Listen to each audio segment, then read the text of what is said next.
This is Into the Fire. Well, I cannot believe I am now talking to one of the greatest talents in Australia at the moment. The next big thing in AFL, I'd like to welcome to Into the Fire the highly talented, the slick, the young magician, Izak could be the #1 Rankine. Yeah, nice to meet you. Nice to meet you too. To put it simply, there has been a lot of hype around you, and the draft is tomorrow. Izak, how are you feeling?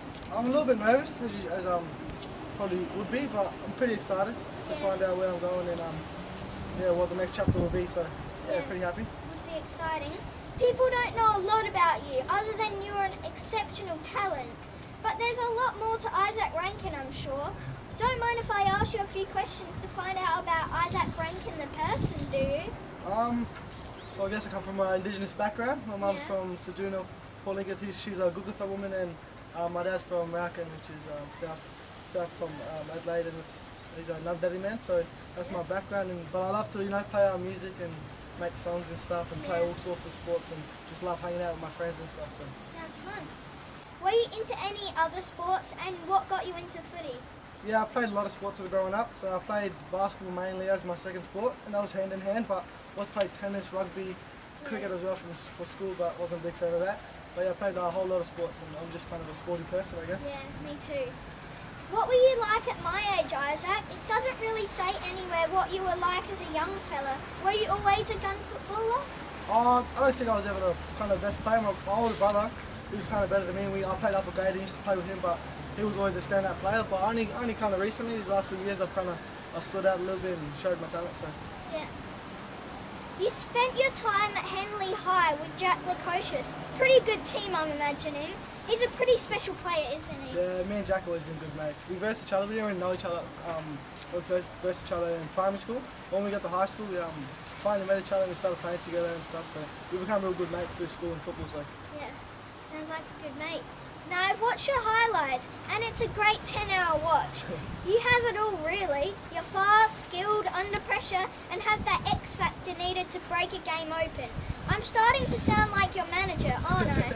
Secretly, do you sit at home, open the YouTube, and check out a bit of your razzle-dazzle? Oh, no, not personally, but my mates show me a bit of my highlights, and they come up to me, look at this and that. But I try to stay away from all the media and all that kind of stuff, and just kind of try to focus on football mainly. Yeah.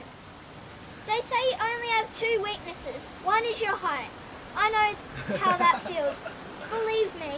But seriously, why do they always pick on height? The ball's on the ground 50% of the time. Sorry, Izak, being small, I feel the pain. Yeah. See Caleb Daniel doing his thing there? Yeah, Caleb Daniel, he's a small player. The other weakness, they say, is your endurance. Well, it's lucky you're a marathon runner, isn't it then? I guess so. I guess endurance has always been, I thought I've been pretty good at it, but last couple of years just kind of played senior level, and now I had to kind of just sit in the forward pocket and stuff and kind of wait around for the ball, so it's all good. Yeah, it's all good.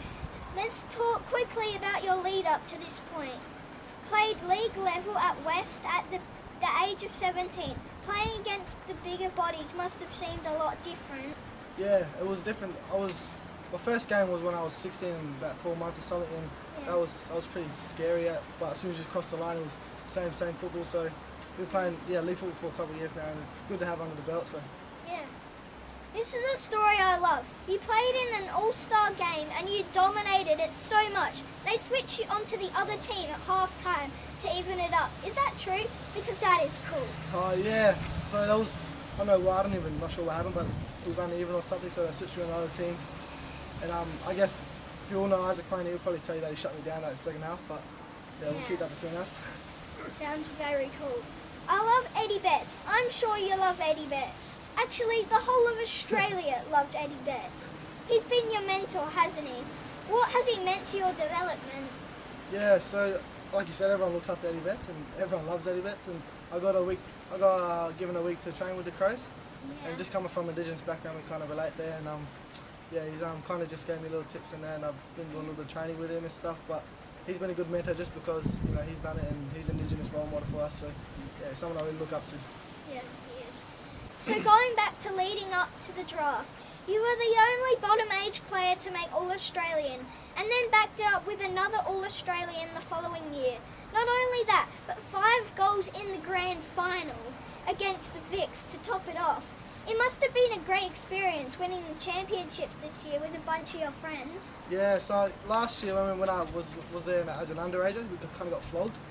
Yeah. But this year I kind of had to make sure, us boys had to make sure that, you know, we gave it all this year and kind of ran out with it. And as you said, our last game we all put in a good performance and it was good team effort and we flogged them in the end. So Yeah, it sounds good.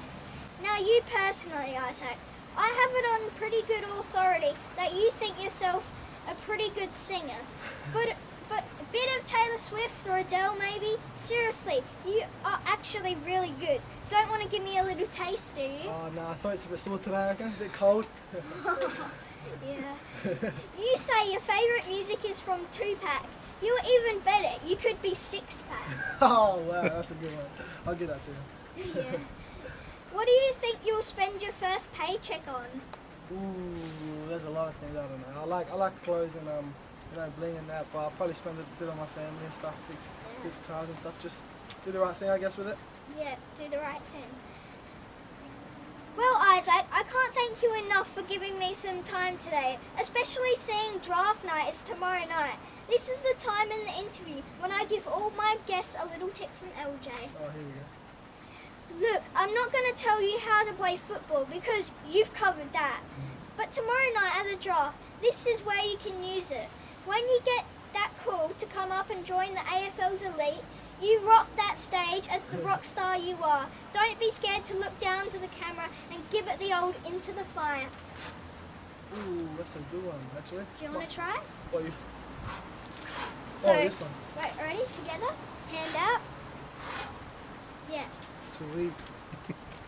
You're an amazing talent and an amazing guy. If you don't go #1 in the draft, you'll always be #1 to me. Thanks so much, Isaac, and hopefully I can one day stand in the pocket and celebrate with you as you kick an amazing. Or perhaps you can watch me. Have a great night tomorrow night, and thanks again, Izak Rankine, for going into the fire with me. Thank you. Thanks for having me. Appreciate it. That's okay. Sweet. Wow, I cannot believe I just got to interview a superstar of the draft, Izak Rankine.